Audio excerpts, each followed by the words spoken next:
Wow. Evander Holyfield looked like a nun on St. Patrick's Day tonight. He did not look like he was in the holy fields. He looked like a. It looked like he got a Belfort.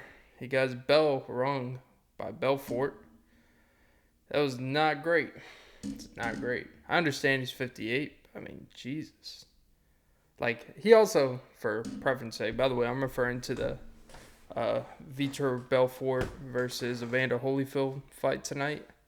It was originally supposed to be Belfort versus De La Hoya, who probably was more advanced. Well, that's a dumb thing to say because we're talking about Evander Holyfield. But Evander Holyfield's 58 years old. He looked great shape, but not so much after. He looked like a 58-year-old man in there. It's crazy how fast like people can just, because I think like you've seen boxing videos of him like 5 years ago or something, and he still looked okay, but it just wasn't. You could just tell. And also Tito Ortiz, he went unconscious like a spider was crawling up on his Frank Ocean type of head. And must have got that Spider-Man knockout. Oh, Jesus. Welcome to episode 55 of the Often Beat Podcast. I am your host, Clint. By now, episode 55, you can start applying for AARP. Amazing Anal Automotive Reproductive Productivity. That's what that stands for. About to limp dick this way to the end, getting through another podcast. But yeah, today's sponsor for today's podcast is a Ghost Watermelon Sour Warhead. Jesus Christ, I do feel like I got a hit on me, and by hits I mean I got all the hits, boy. Oh, I'm doing these episodes back to back, and when I touch my lovely lady's back, she let's just say she gives back. So you tell I'm clean shaven, almost cleaner than a power clean, except this one will leave you hanging, and I do not know who's having toaster scrambles for breakfast, but I do know that I'm scrambling for thoughts. And I don't mean the ones that DM me saying, "Hey Clint, what you doing tonight?" And I tell them, "Not you." But of course, they're like, "Oh please, you wish." And I tell them, "I do. Because I proposed to you before and you told me no 3 times." Which does bring up the question, can a marriage or relationship, can you actually go back to normal once you've been rejected? I think it's possible. But I also think after that, if it's like a real rejection where it's, I'm just not ready yet, but I care for you. It also depends on the dude. I guess like if he takes it so personal where it's almost like he feels it's his personal reflection on him, then yeah, because it's just going to kill his confidence, and she's going to, go to your friend Dusty, and it's going to dust her menopause away. And that's why like people tell you you're a fucking idiot if you actually propose in a public forum, like on a Megatron at a hockey game or a baseball game or football or basketball, whatever. Like if you plan a whole thing where you proposed her in front of 20,000 people, like even if like the thing is like you're setting a situation up where it's a really, you're putting someone in a position. that's why I say, like, I feel like, if you're not 100% sure they're going to say yes, then you probably shouldn't propose, right? Because, I don't feel like when someone rejects your proposal, you should ever be that surprised. Because I feel like there's a certain connection you have to have with someone and understanding when you get on one knee, if you were going to go that far. Like, you shouldn't be surprised if you truly feel like you two are on the same page. Like, I feel like when you propose, it should basically be like about fucking time type of thing. And but can a marriage or not marriage obviously, but can you truly just go back to being like, like you go home, kind of like after you have a big argument about, why did you guys sit in a booth instead of a high chair table? Like, when you get home, like, you could pretend to be mad or whatever, but, it's like, you know what, hey, I'm going to take a shower and then go read a book. So if you need anything, just let me know. Where it's, if you go to Olive Garden, get on your knee, you put the whole ring on the breadstick. She says no in front of everyone. If you live together, that's an awkward ride home. So you drive home, right? After she says no. Which, by the way, she has every right to say no or yes. This isn't a shame people for saying no to a marriage they're not ready for. But you get home. Do you just, you're like, hey, I don't know if we can move forward with this. Or you just get home and it's like, just another day in this beautiful relationship. And you just go lay on the couch, or do you just lay in bed like, all right, sweetie, good night. Today wasn't the greatest days, but we'll move past this. Like, it's like if you got in a car wreck and you have to figure out looking for cars the next day. Is it like that? Is it like getting in a car wreck? Because it is you do need some airbags to float out of this personal feeling of disaster. And I get, can you truly recover? And if someone says no the first time, obviously every circumstance is different, but if someone says no the first time, are they really going to change their mind 2 years later? Possibly, because reasons could be, situation, I want to be, maybe I want to buy a house when I get engaged or married and stuff like that. I want to be more in a financially secure place, or just more in a more stable place in my life before getting married, if you're logically thinking it through. But at the same time, is that really why you don't want to marry someone? Because isn't marriage supposed to be this leap of faith?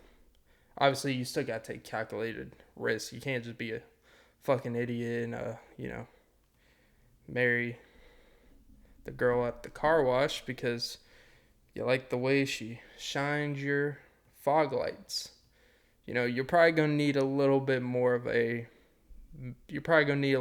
information before you're like, I think she's the one. But there's a leap of faith. How much, what's the whole, that's why, people, I want to know every single thing about someone. It's like, okay, then you get married, and then guess what? You know every single thing about someone. Now, there's a certain amount of information you should want to know. Like, hey, do you have $40,000 of credit card debt, $20,000 student debt, before we merge our finances together? Oh, is your social security, is it being perished? Because, you already dove into it once. Oh, do you have a job that has a 401k? Do you have a savings account? Do you even know what a savings account is? These are things, you want enough information. But at the same time, you can get married, then guess what? Everything's predictable. You know exactly what you're going to get every day. Which sounds good in theory, because people say consistency is all I want in my lovely, lovely husband and my amazing wife. But then it's like, god damn.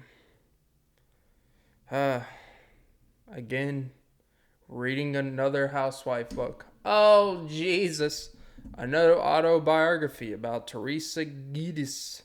Another autobiography about fucking this child trauma of this person that became successful being a chef. Oh man, but when I was 15, my dad abused me. Wow, another one of those books.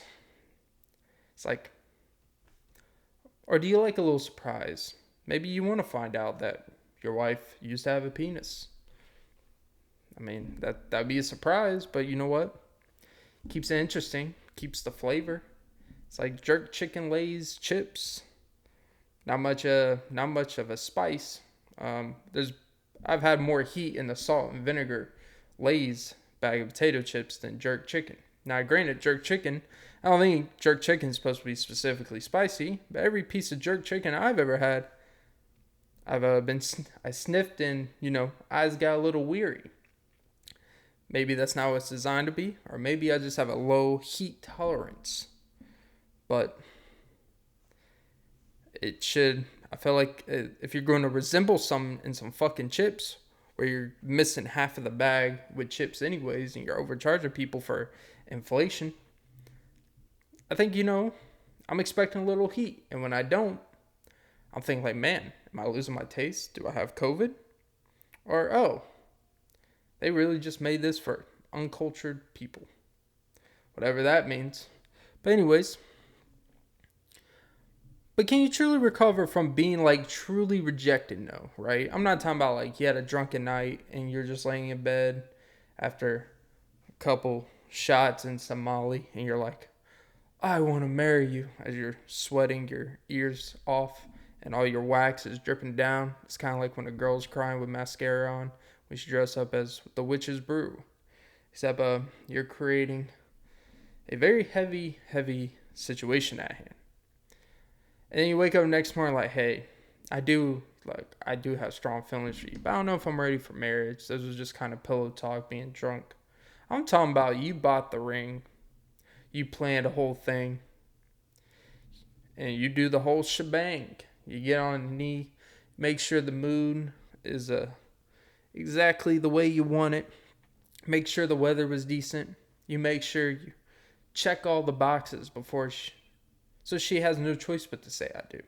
It's like, man, if he prepared for this, that means he's great at preparing for things. When in reality, he just prepared literally for one individual thing to, impress you. And then all of his other aspects of his life, he's very lackluster at preparing.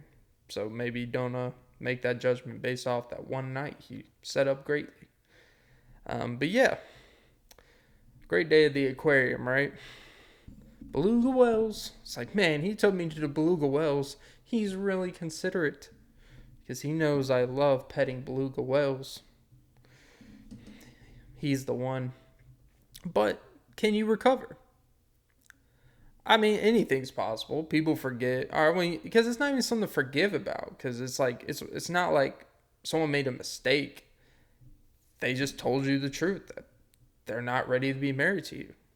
It hurts. I'm not saying it doesn't hurt, but you gotta accept the fact that someone doesn't want to be with you in that capacity. Except like if you've been together for 15 years and have a house and you have everything in the world together. And like, yeah, I don't know, man. I don't know if I'm ready to shackle up. It's like, but we shackle up all the time in the bedroom and we merge our finances. You stay at home, we have 4 kids together. Why is the marriage thing stopping you? Like, yeah, maybe then you should feel some type of way if she says no. But, in typical situations, it's a very tricky thing. Here's my belief, right? I feel like you also got to gauge the room.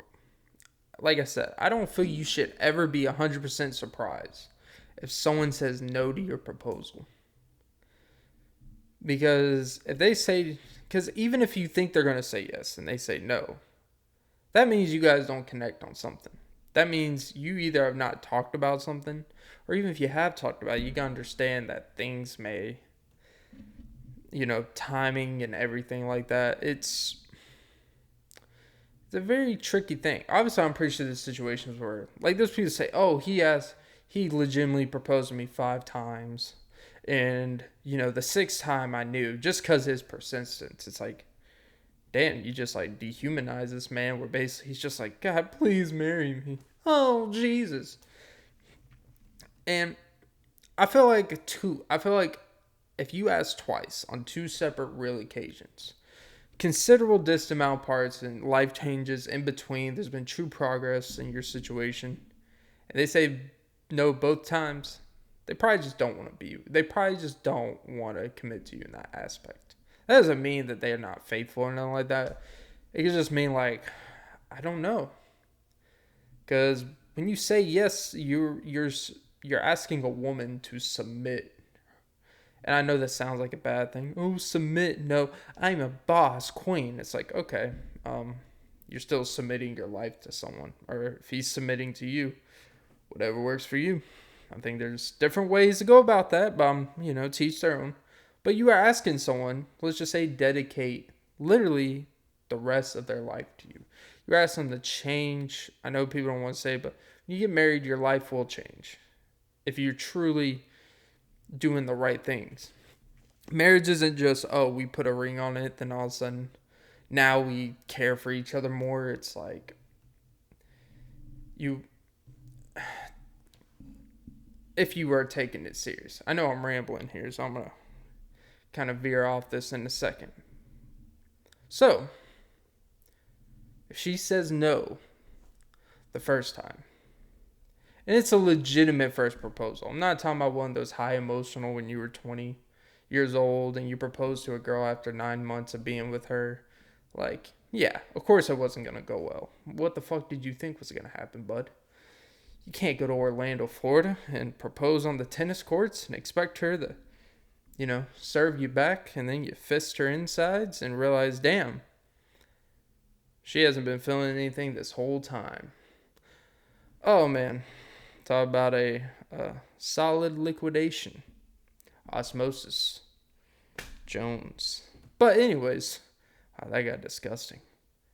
A good thing it was the hotel's bed sheets to worry about. I'm going to veer off that one. But anyways, Jesus Christ. By the way, not a true story. Kind of. Some of it. Not going to say which ones are, which ones aren't. But it's 100% inspired by true events, as movies say. Because it's kind of like a cop-out. If you say inspired by true events, it's like, well, technically we didn't say true story. We say the situation is very similar to what we did. It's like, yeah, well, actually the real situation, 2 people got murdered. And in your movie, 22 people got murdered. There's a little bit of a disconnect. Kind of like when you propose and they say no. But, look. People, I think it's possible. It obviously depends on your connection in some aspect and true understanding. What I will say is, if you ask twice and they say no, I think it's, people may not want to hear this. They just probably don't want to be with you in that capacity. And that's okay. It could be some people are really scared of marriage, and that's a real thing.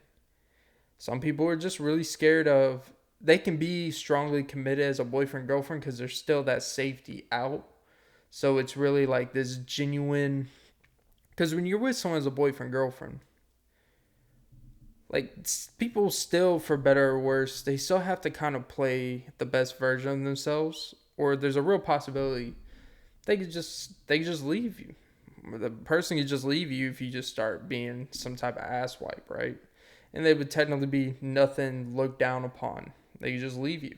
And guess what? But then some people, I do understand the fear that if you get married, the thing is, like, people change, you get married. Like, people take you for granted. People don't do the little things that made your relationship special.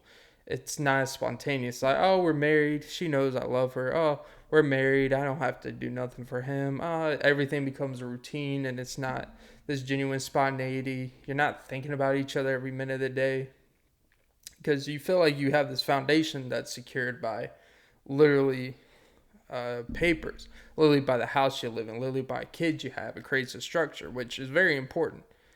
But it's like the little things that get waned and pushed to the side. And I do understand that fear where it's like, I can understand why someone would just want to be with someone. They have this commitment to each other and they're basically married, but they're not legally married. Because it so creates this, I need to show this girl, I need to show this guy I love him. Do the little things that, that first, rush when you in love. Oh, young love, teenage fever. And it's, I understand why people prefer to just be with someone in a dating capacity or boyfriend, girlfriend than married, because when people get married, man, you've seen it. But typically you can tell very early on from the outside looking in if someone generally wants to be with someone because they love them, or if they just kind of are being with them just to be with them, because there's aspects of having that strong commitment that they like, or do they generally want that with a person, with that individual. And typically people sacrifice one for the other. They either love the person, but they're not really into all the extra stuff, or they want all the perception things, but they don't really want that with the person they're with. The best is obviously when you have both. I just think that it's a strange dichotomy, because it's I don't want to talk 40 minutes about fucking marriage when I'm not even fucking married or anything even close to that. I just do find it very, very interesting how people can recover from internal issues within their coupling with someone. Yeah, I think I'll say like the negative perception with marriage is that it's, oh, once you get married, everything changes. They don't love you anymore. It's everything is just because you feel like you have to, not because you want to. And when you're boyfriend, girlfriend with someone, you either want to do something, or if you don't, then you just leave. Where if you're married, it's almost, I will say one thing that I can understand people's fear is the marriage can feel trapped. But I feel like that's if you married the wrong person and you married someone where they showed a lot of characteristics that was very what you can provide for me, not necessarily vice versa. When really it's a partnership type of thing where it's back and forth giving. Everyone does their roles type of thing. But some people feel like they get married and someone just serve them like they're a fucking child.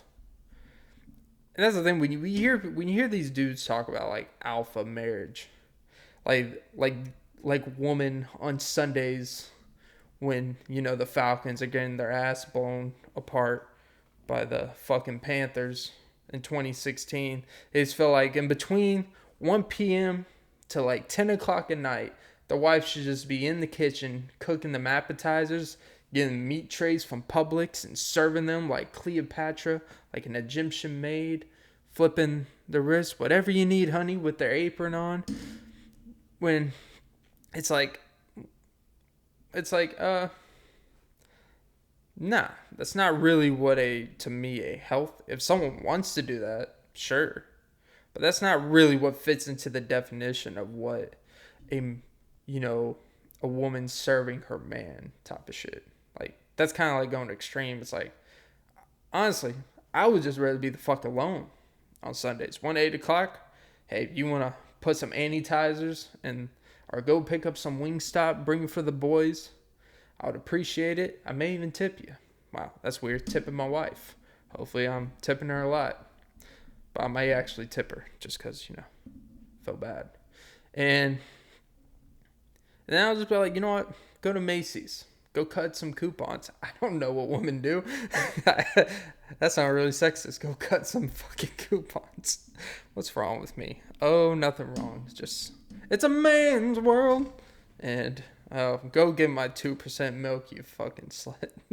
I'm kidding. If anyone knows me, knows I'm nothing like that. I like whole milk. So, oh, Jesus. Someone's got to crack me up. Oh, this is one of the funner ones I've done in a while.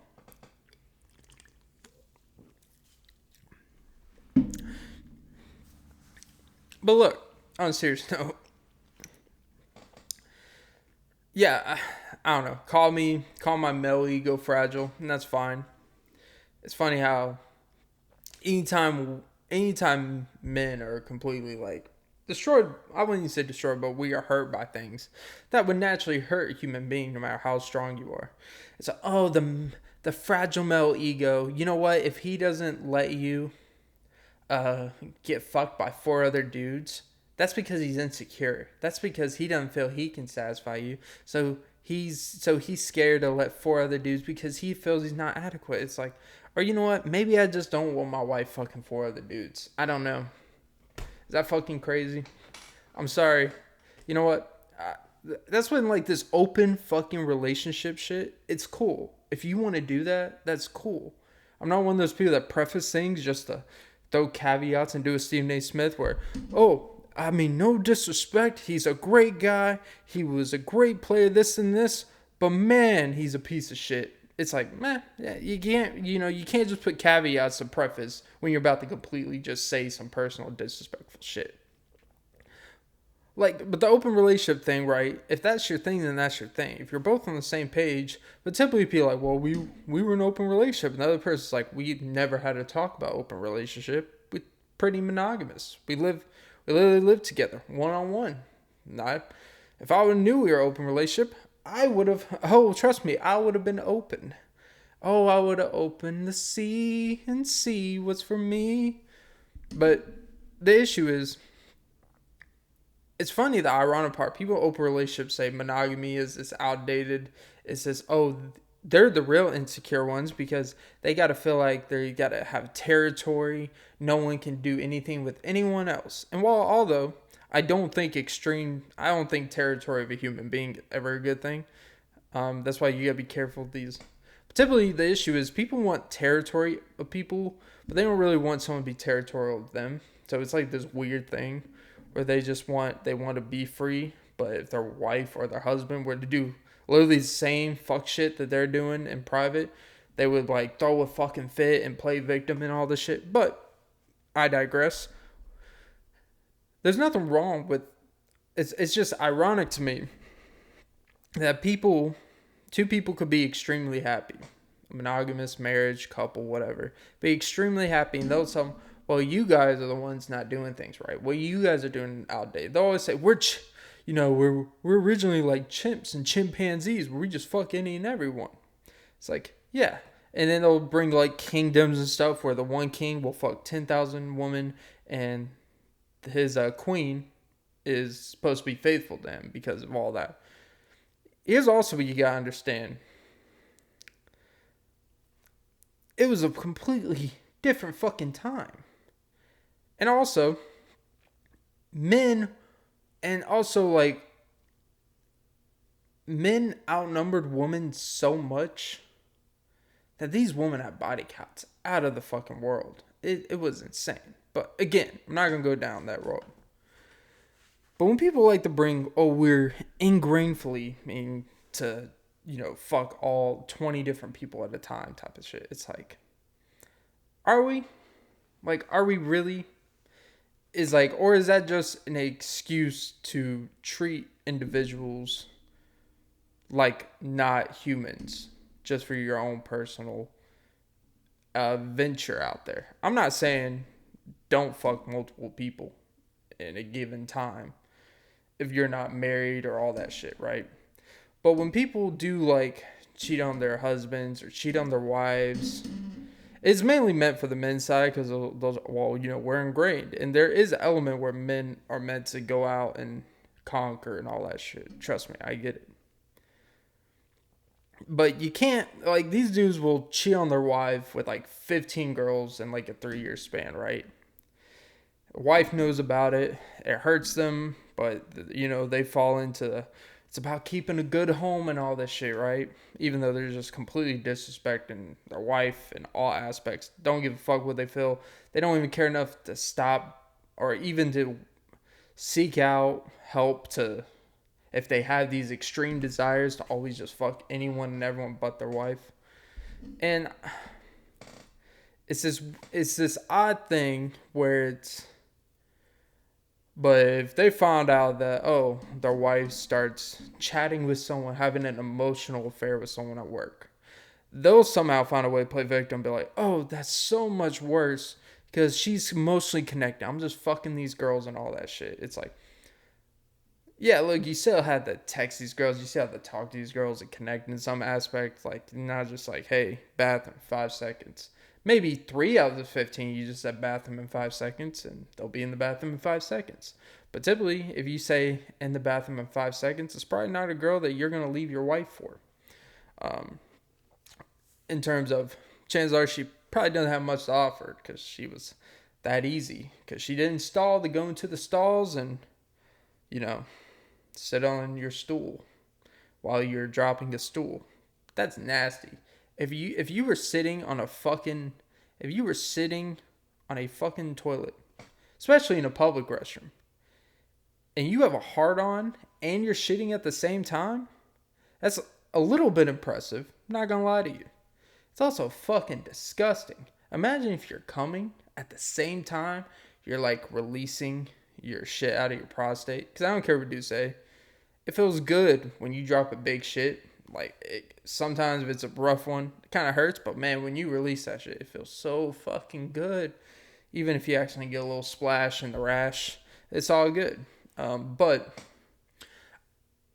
I will say, it's this weird thing that people play victim. From what I've seen, people have this weird thing where they'll always try to say their situation and what they did is always not as bad as what their partner did, even if they're both kind of in the wrong. It's like, bro, you fucked 15 different bitches. Your wife started mostly talking to someone, and yeah, she had sex with them, while you were out here cheating with 15 other girls. I could, in some weird way, I could still say, like, yeah, that shit fucking hurts. But how do you think it felt to her when you were fucking 15 other bitches? You can't throw this king and queen conquering shit. I hate when people use this king and queen. Because you know what? That king and queen structure was meant when you actually were a leader of a real empire, people. I'm sorry. I don't give a fuck about your king and queen empire and your $400,000 house that you bought from Remax. I don't fucking care. It's not the same. I'm the king. It's like, no, you're the head of the household. You're the man of the household. You're not King Tut out here. You're not Genghis Khan, even though don't be that king because he killed like, what, 15 or 20% of the human population at a given time. Impressive, but don't be that guy. Like, people try to use this king and queen mantra for their benefit. Because it creates this weird attachment where no matter what, I will love you unconditionally and all this shit. It's like I've already talked about unconditional love before. It's a dangerous slope because it just creates this false thing in your head where someone knows no matter what they do, you won't leave them. And even if they didn't want to do those things before, now that they know, it's like, well, shit, I have this ultimate pass and I don't respect this individual. And it just becomes like, I'm all about slip-ups. I get it. Slip-ups in marriage. People cheat. It's whatever. I'm not going to say whatever because it's a pretty serious thing. You know, boyfriend, girlfriend, it hurts. But at the end of the day, there's no real ramifications. You move on with your life. And you're married, bro. And you gotta give 50% of your income to a woman that you dedicate your life to and find out she's fucking 3 other dudes and she's taking 50% of your money, even though she's at fault for why y'all divorcing. Yeah, it's a little bit different. Especially you got kids involved and you have to figure that shit out. Like, Jesus Christ. What do? Shit's insane. I don't know, man. I don't know. Yeah, I'm gonna move off that. I'm tired of talking about unconditional love.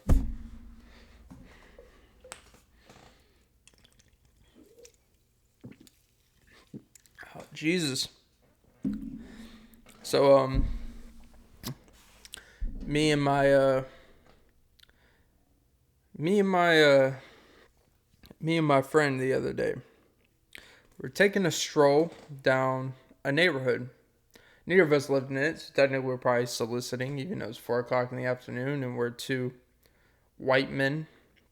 So we're not, we're not exactly at fear of our lives at 4 p.m. in a highly class suburban neighborhood that none of us live in.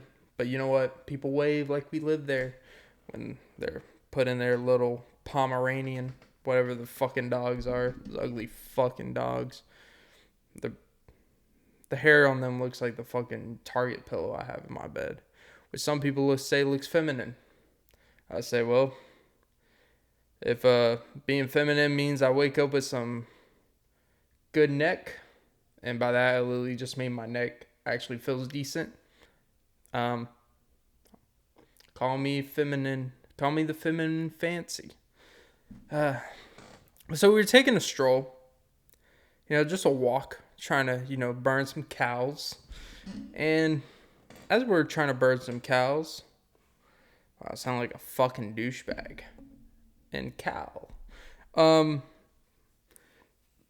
as we're strolling down the sidewalk, this one lady and her baby on a stroller comes our same direction. So we both get in a single file on the right so she could pass through. So she passes through on her left side. We just give her a head nod, acknowledge her existence, but she had headphones in, right? And she had glasses.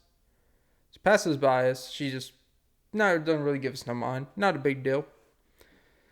So we keep walking, strolling, and then probably about half an hour later, we're walking around the neighborhood.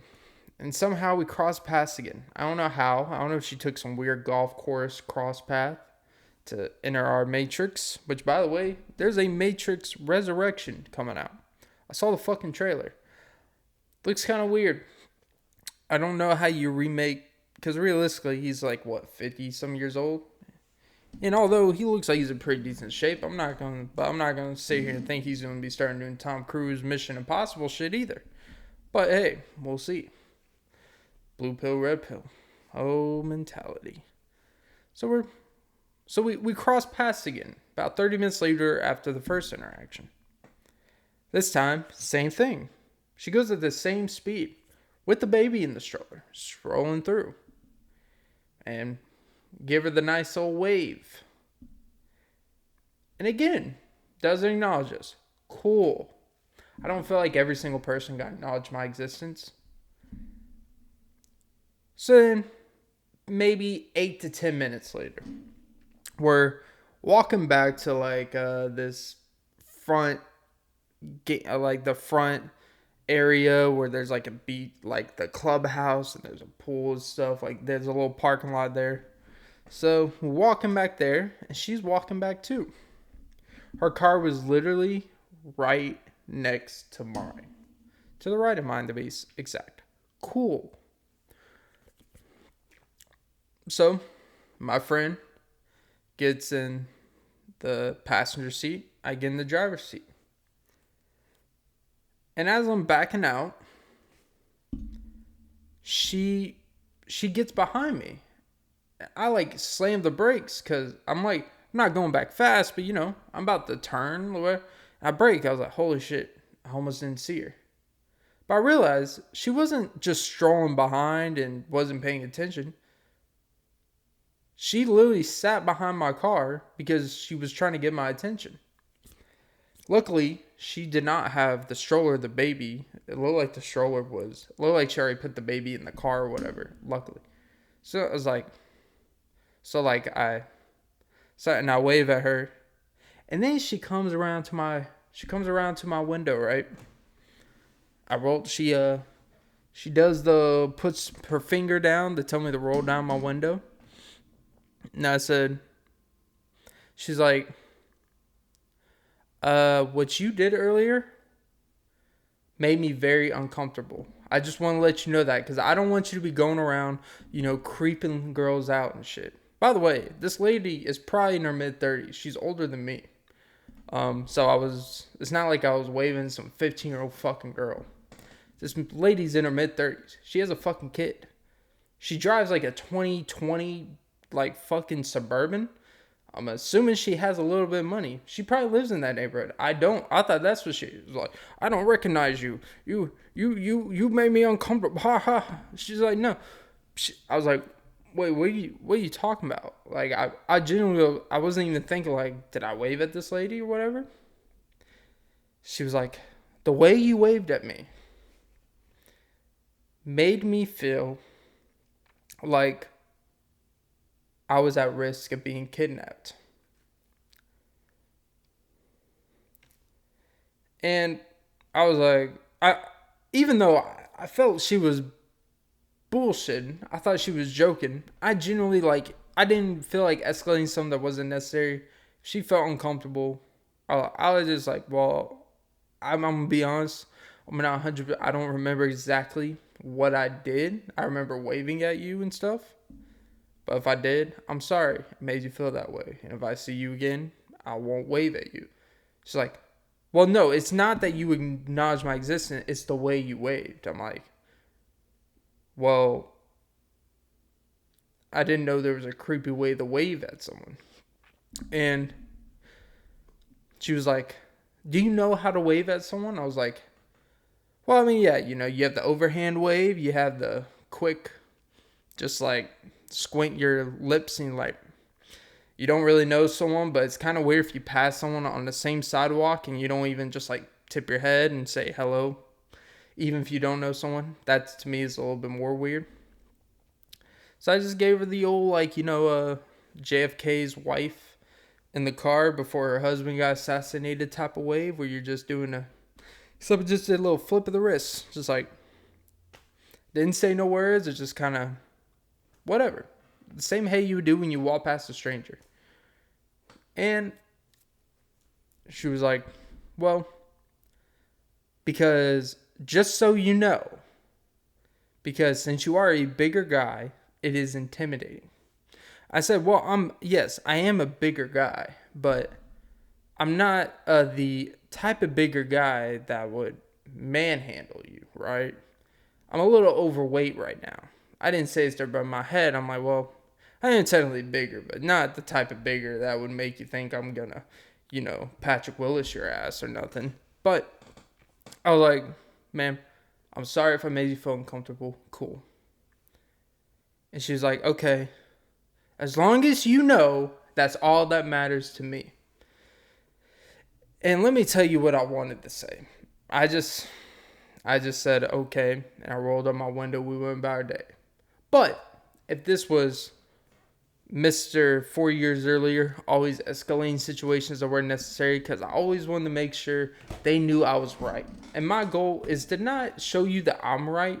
It's to make you realize how much of a fucking piece of shit, how fucking dumb you sound. That's more of my goal. I don't care about giving you compelling points. I'm just going to point out the flaws in your argument and say absolutely nothing new to the situation. What I wanted to say to her was like, well, ma'am, I'm sorry that I didn't treat you like a nobody that you are. I'm sorry that, your baby's father is not in the picture. I'm sorry. I'm sorry that you collect more on child support than, your child actually needs the support. I'm sorry that you're still using a stroller when your child is 4 fucking years old. Teach him how to fucking walk, strengthen his limbs, get him into a sport, do some shin splints, like do some leg kicks, give him the MMA. I don't fucking know. And if he has a bone deficiency, I don't know, give him some bone deficiency vitamin B12 pills. I don't fucking know. Like, fuck. Have him drink this ghost shit. This shit has how many fucking milligrams of vitamin B12? Let's see. Vitamin B12. Aha. It has got 2.4 mcgs. That is 100% of your daily value. So, and also, I am sorry for just being a decent person in society, to make sure you feel that you're not lost in society. Because guess what? If I didn't wave at you, you'd have had nothing to come up to me about and even talk to someone for a minute and a half about absolutely nothing. So you know what? You're welcome that I waved to you. And I'm glad it made you uncomfortable. Because you know what? I'm glad you felt something. Because guess what? If I didn't wave at you, guess what? You'd have felt nothing. And feeling nothing is always worse than something. Always.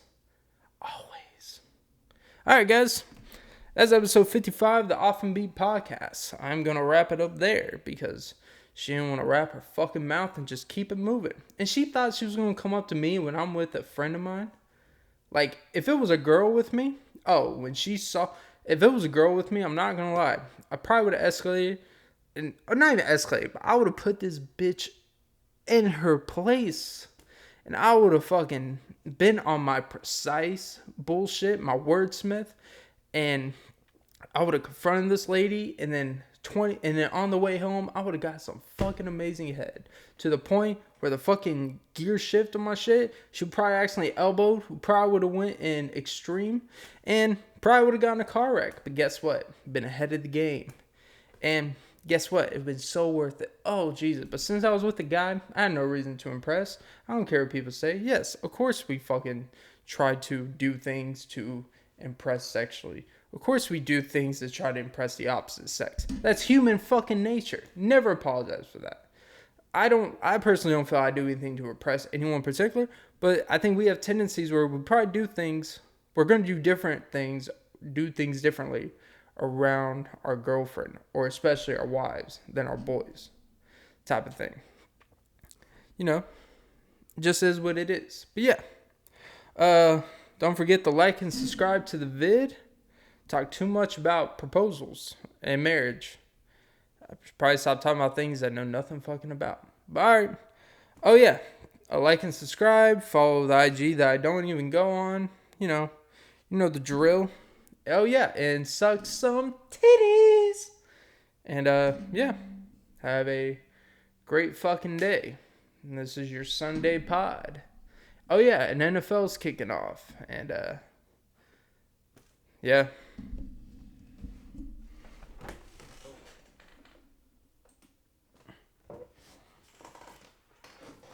Oh yeah.